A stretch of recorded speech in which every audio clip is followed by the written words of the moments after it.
Welcome back to today's episode of the podcast. If I had to start training all over again, this is exactly what I would do. I want to break down the key lessons I've learned through the years of trial and error, which is now coming up on 7, 8 years. The mistakes I made, the things I did right, and what I would prioritize if I could start completely fresh. So, in this episode, I'm going to lay out the core principles I would follow if I was starting completely over again. And they're going to be getting a structured plan in place and tracking all my data, prioritizing whole, nutrient dense foods instead of just hitting my macros following an IIFYM approach, focusing on recovery and sleep from the very start, hiring a coach sooner rather than later, and then being process oriented rather than results oriented. So, starting from the top, the biggest mistake I made when I first started training was not having a structured training plan, along with not tracking my progress in any type of way. I was just going to the gym and then lifting whatever felt good and hoping for the best. There was no system, no data, and no way to measure whether I was actually progressing. For the most part, of my first few years in the gym, I was also doing a significant amount of what you call junk volume. I would literally look up a full chest workout, a full shoulder workout, and then a full tricep workout, all from the like bodybuilders, some massive guys, and then I would throw them together and I would literally make that my push day. I really thought I was onto something. But if I had to start over, the first thing I would do is follow a structured program designed for progressive overload. I would not waste time jumping from workout to workout based on what seemed popular online or throw in workouts together, even worse. Instead, I would stick to a program that tracks progressive increases in strength, volume, and performance over time. Alongside that, I would log everything: my lifts, my reps, my sets, my weight, my recovery, and my sleep, and even potentially my stress levels. Because the people who make the best progress are the ones who track their data and then use that data to adjust their plan accordingly.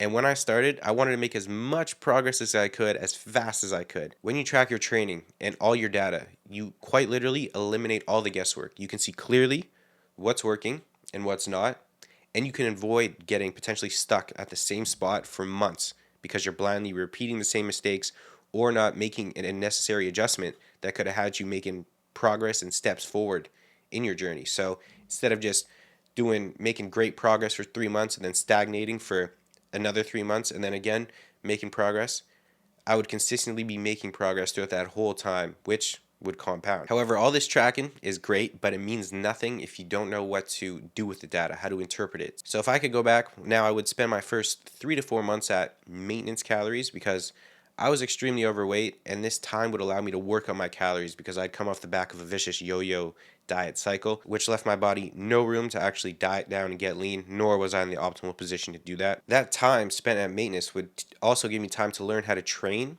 as well as get in the routine of just tracking and building positive habits. So, the key takeaway from this would be have a plan, track your data, and take your training very seriously from day one. Be meticulous with it. The next thing I would do is prioritize the quality of my diet, not just anabolic recipes. Now, when I first started, I fell into the whole if it fits your macros trap, I would call it.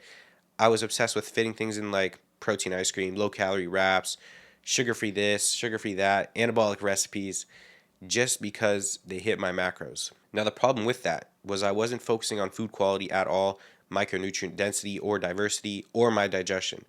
My performance and recovery suffered because my diet was built on majority processed, low quality foods instead of whole, nutrient dense meals. So if I could start over, I would prioritize whole foods from the very beginning.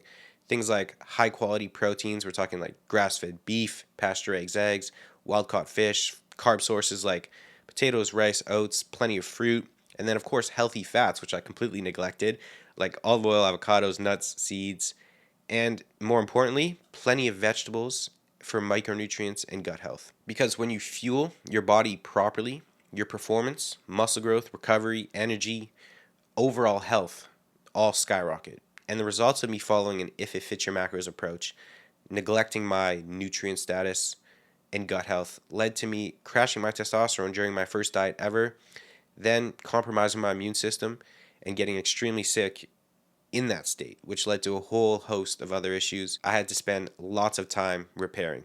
The third thing I would go back and tell myself is to prioritize recovery and sleep from day one. One of the biggest regrets I have from my early training days is completely neglecting recovery and sleep. I used to believe in the grind harder. The more you do, the harder you push, the better your results.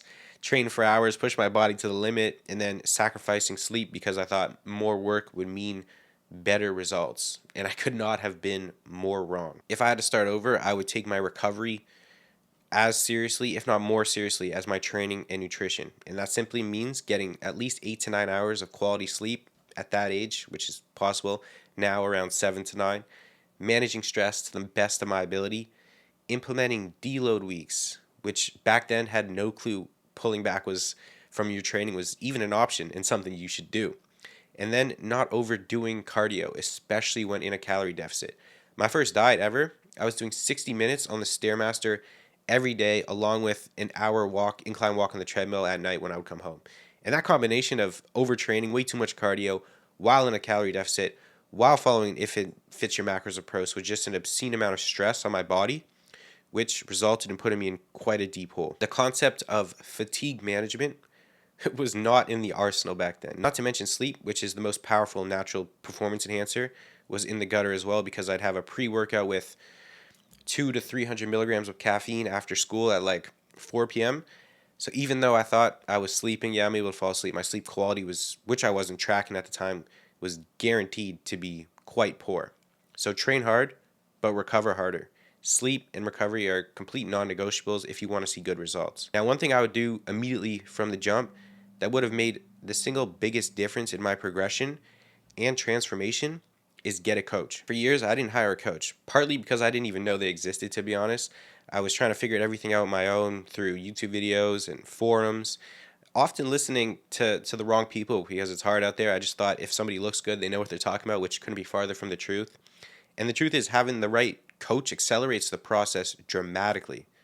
A great coach will save you years from trial and error, give you an objective, structured plan based on science and experience, identify your personal weak points, and then adjust your plan accordingly, and keep you accountable and prevent you from making mistakes that you otherwise would have made.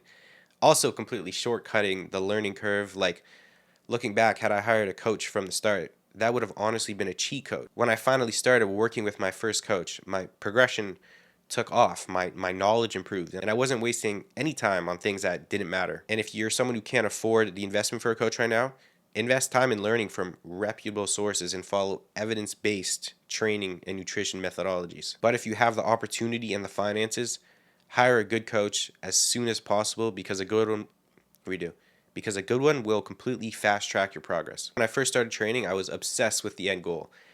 How lean could I get? How much muscle could I grow? How different could I look? I thought that if I just hit a certain number on the scale or got to a specific body fat percentage, I would be happy and satisfied. But as we all know, if you've been there, the reality is results take time, often more time than you think, especially if you're a beginner, because the image of what we have in our head of what we want to look like often requires us to have much more muscle, and building muscle is a long-term process. And if you only chase outcomes, you're going to be constantly frustrated. The people who succeed in fitness, physique development long term, when I started making the best progress, is when I fell in love with the process itself. Enjoying the training, embracing the daily discipline, the progress on a day-to-day basis, getting my meals in, hitting the step goal, and focusing on become better every single day. So I would tell my younger self, progress is not linear. Some months you're going to make great progress towards your goal. Others, you'll potentially feel stuck, but those still contribute to the end goal. Track your small wins. Instead of focusing on a distant goal like getting abs, which was for me at the start, I was pretty far off from that. Instead of that, celebrate PRs in the gym every time you progress your lifts. Weekly weight loss targets like hitting your rate of loss that week. And then be patient. Man, the amount of times I tried crash dieting, which is essentially, if you don't know what that is, you drop calories way low, like 1,200, 1,400, because all I wanted to do was be lean now at this moment. And how that set me back even further is crazy. So it's not about where you are in 12 weeks, it's about where you'll be in a year and a half, 2 years' time. So expand your time horizon, and that will allow you to make much, much better decisions. If you focus on fostering your habits, building consistency, discipline, and the enjoyment of the process, becoming a better version of yourself, the results will largely take care of themselves. The journey is the destination. And that wraps up today's episode. if I had to start training all over again, those are a few of the fundamental shifts I would make to transform my physique and avoid many years of completely wasted effort. If you want to fast track your transformation, I have a free 30-day email series, first link in the description. It'll first set your nutrition up for you, from your calories to macros, to give you a grocery list. You'll also get an option to pick from 2 training plans that I put together, and then much, much more to achieve the physique you're after, the health, the energy, and ultimately unlock your full potential. I'll see you in the next one. Peace.